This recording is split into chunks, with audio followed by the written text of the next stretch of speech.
This week on Hear These Words, we get timeless virtues of wisdom, hard work, and compassion in our Proverbs reading. And then James goes and challenges us to reject selfish ambition and embrace God's peaceable wisdom, calling for humble submission and active resistance to worldly temptation. And finally, in a world obsessed with status, Jesus in Mark redefines greatness through servanthood, teaching us to embrace and care for the most vulnerable as true disciples. Join us for this episode of Hear These Words.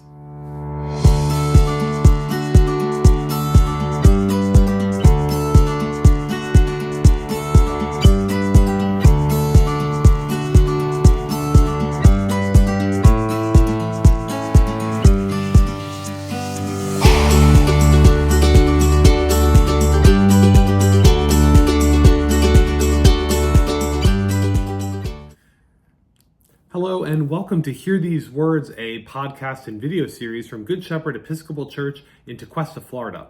I'm Sanford Groffman, the rector here, and it's great to have you joining us each week on the podcast. We take a look at the lectionary lessons that are assigned for the upcoming Sunday.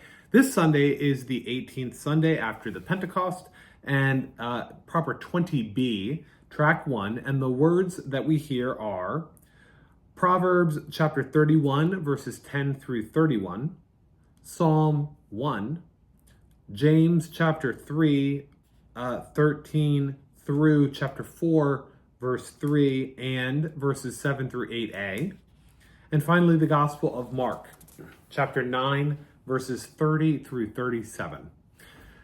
It's great to be here with you. I'm flying solo, and I'm sorry last week got away from me and I wasn't able to record a podcast, so I'm sorry we missed last week. I hope you all managed to struggle through with the Gospel of Mark, with Peter's declaration that Jesus is the Messiah, and then his rebuking of Jesus only to be rebuked again by Jesus, get behind me, Satan, and all of that. I'm sorry we don't have time to take a deep look, a deep dive at all that, but we have plenty of time for this upcoming Sunday, and we'll start with this kind of lengthy Proverbs passage that might get a couple of us a little twisted up, which is okay. It begins, "A capable wife, who can find? She is far more precious than jewels. The heart of her husband trusts in her, and he will have no lack of gain." And it goes on, it goes on and talks really very precisely about the wife, this woman, and the husband, and also the children. And at first, our ire might be up. Actually, someone had this read at their funeral recently, and it was I think looking at this passage in the best of possible lights. And so that's what I'd like to try to do today, is take a look at this Proverbs 31 in the best of possible lights. And the first thing to do is to take a look at the virtues that this passage highlights. So the virtues that it highlights are diligence, compassion, wisdom, and the fear of the Lord. Diligence, compassion, wisdom, and the fear of the Lord. And I think that if you're allowing yourself to look beyond the family location, the gender assignment here, that I think that those virtues are accessible and can be broadly applied to all people, all Christians. That though it's describing an idealized wife, it does apply not only to us individually, but I would actually argue that it applies to us as a corporate church, that we are to be diligent, we are to be compassionate, we are to be wise, and we are to fear the Lord, to respect God, right? And that allows us to maybe focus on those goals, on those virtues as communal goals, not just individual goals, but instead something that can be more broadly applied. So Proverbs here has a bit of a universality to its call to holiness. It wants all of us to participate in this experience, in this relationship with God. The other thing I think that it points out is this balance between work and faith. A lot of times we imagine our spiritual life as quite separate than our work life, or that our family life and our daily existence just seems to happen. We've got chores to do, we've got things to do, errands to run, work to be done. But this woman here in Proverbs is praised both for her industriousness, right? And also for her relationship with God, for her willingness to be in God's good company. And so I think that we can imagine as we read this passage and take a look at how our own lives have faith and daily work intersecting. How spiritual devotion can in fact be articulated through the very actions of our work and in our world. And so spirituality is not limited to religious ritual, but rather spirituality can be lived out in daily tasks and commitments. And I think that's welcome news. Welcome news for those of us who find ourselves quite busy, and those who really wish that we had more time to devote to spiritual endeavors or to spiritual reflection, prayer, and liturgy, and communal time, but yet have a lot of laundry to do and errands to run and a busy work life and a busy family life. And so seeing how those can dovetail together, Proverbs 31 provides a bit of a lens into that. And I think that is a good thing if we can salvage it in that way. Psalm 1 lets you take a look at that. Happy are they who have not walked in the counsel of the wicked. It's the first psalm, and you can kind of allow that to be a prayer for you as you join us for worship on Sunday. We move on then to James 3, and we kind of jump around here a little bit. Who is wise and understanding among you? Show by your good life that your works are done with gentleness, born of wisdom. And on it goes.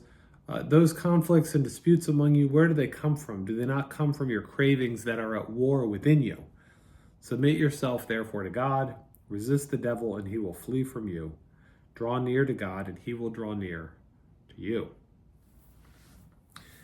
Two thoughts I have here. The first is the contrast that James draws between worldly ambition and the wisdom that comes from God. And here again, we have a little bit of that. You can see where the lectionary writers yoked this with Proverbs. That wisdom from God, that pure, peaceable, gentle, full of mercy wisdom, versus the kind of ambition that leads to jealousy and selfishness. And he's providing a real stark contrast. And here again, we can take a look at how our corporate or communal life is at play, because what he's admonishing the individual, he's also admonishing the community, that together we would be humble and peaceable. We would strive after relationship with God and immerse ourselves in God's wisdom and that heavenly kind of perspective. The other thing is this idea of submitting, right? So at the end, submit yourself therefore to God. Now, a lot of people struggle with the idea of submission. It kind of grates against some of our American individualism and some of our kind of belief in meritocracy, that if we can do it, kind of lift yourself up from your bootstraps. But James seems to present this act of humbling yourself, submitting to God, as an act that leads to greater closeness with God, an act that allows for us to get out of our own way and enables us to rely upon God. And in this way, we can reframe submission not as weakness, but actually as spiritual strength. When we are able to be humble and draw close, we are brought in closer with God. As it says, draw near to God and he will draw near to you. the other piece here around that is that, it would be nice to think of our life in a vacuum. And by that I mean, I don't submit to anyone. Well, is that really totally true? Do we not submit? We've got a lot of different competing desires, and we have a lot of different competing forces, for lack of a better term, that try to capture our attention. And if you have any doubt, just watch a commercial, right? A commercial is trying to get you jazzed about hitting the drive-through or whatever, buying a car. And so it is that we are constantly in this space that is filled with all sorts of different perspectives and competing interests. And so it's not that submitting to God is coming out of nowhere. It's actually that it is putting God in some way above the other worldly interests and allegiances that we end up necessarily making just by being in the world, just by living our life, by being a person in the 2024. We have a lot of demands placed upon us. And so the spiritual exercise, I think, that James is inviting us to is one where we are focusing and where we are putting God above those, and then putting ourselves under God. Instead of putting ourselves on top and saying, you know what, it's my way or the highway, I'm going to do it my, Frank Sinatra, my way. We're saying it's God's way. And what that means is that I have to kind of take a step back sometimes from all the noise and everything else out there, and also perhaps in some small way take a step back from my own kind of flippant desires that we might have on any given day. So anyway, there's James for you. James is always giving us a little bit of something to think about. And I think today is no different.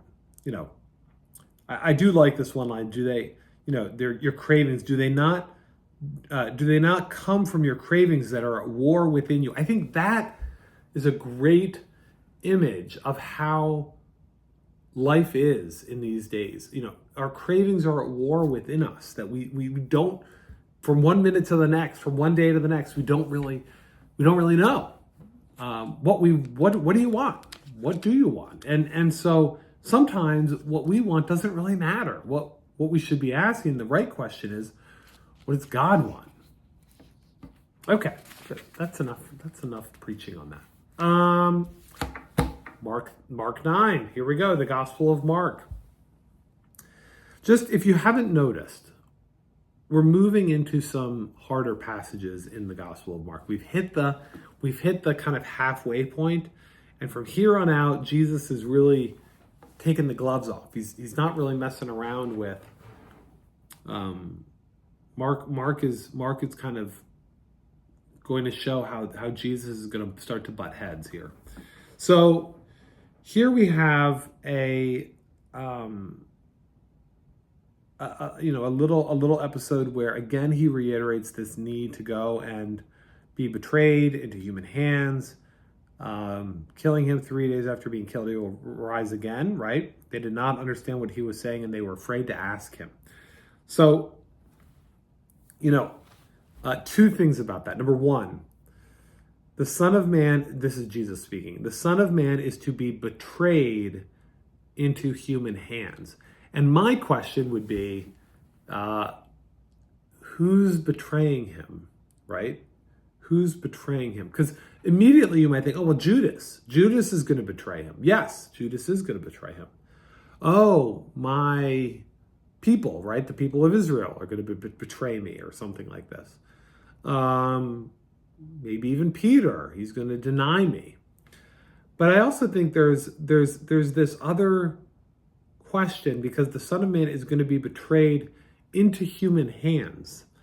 And I wonder if there's a bit of a prayer here to God the Father, that Jesus is saying, I'm feeling a little betrayed because you're gonna you're really putting me into the human stew here. And I just wonder, it's just a curiosity for me. I'm not quite sure how I land on it. But the other thing is, they did not understand what he was saying and they were afraid to ask him, which is fine. Then they came to Capernaum and he says, "What were you arguing about on the way?" For on the way, they had argued with one another about who was the greatest. And he sat down, he said, "Whoever wants to be first must be last and servant of all. I took a little child," puts, this famous taking the child in his arms. "Whoever welcomes a child welcomes me."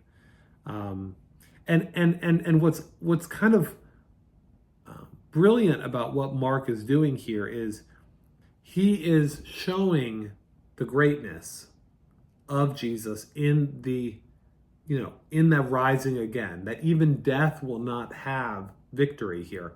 But then the disciples, not understanding and not wanting to inquire any further, end up arguing about who's going to be the greatest. And so they totally don't get it. And so here we see how the meaning of true greatness is being revealed. Whoever wants to be first must be last and servant of all, standing in stark contrast to the disciples' argument about their own status and greatness. Obviously reflecting on servant leadership, but here we see again, looking back at James now, the world has a certain value structure. The world has a certain value structure, but Jesus flips that upside down. And this is essential for us as we think about serving rather than dominating, even when we want to be great, even when we're worried. Greatness is found in humility and in service. The other thing I think that's interesting here is that Jesus' action of embracing a child is a poignant image for how he welcomes the vulnerable. This ties in with our church's mission of hospitality and inclusion. We have a place for you is at home in this passage. Children, again, at that time were not kind of the way that we bolster up children. They were socially insignificant. They were expensive. And that all of that social and historical context helps us to realize how Jesus's act is even more radical than maybe we would imagine in today's day and age.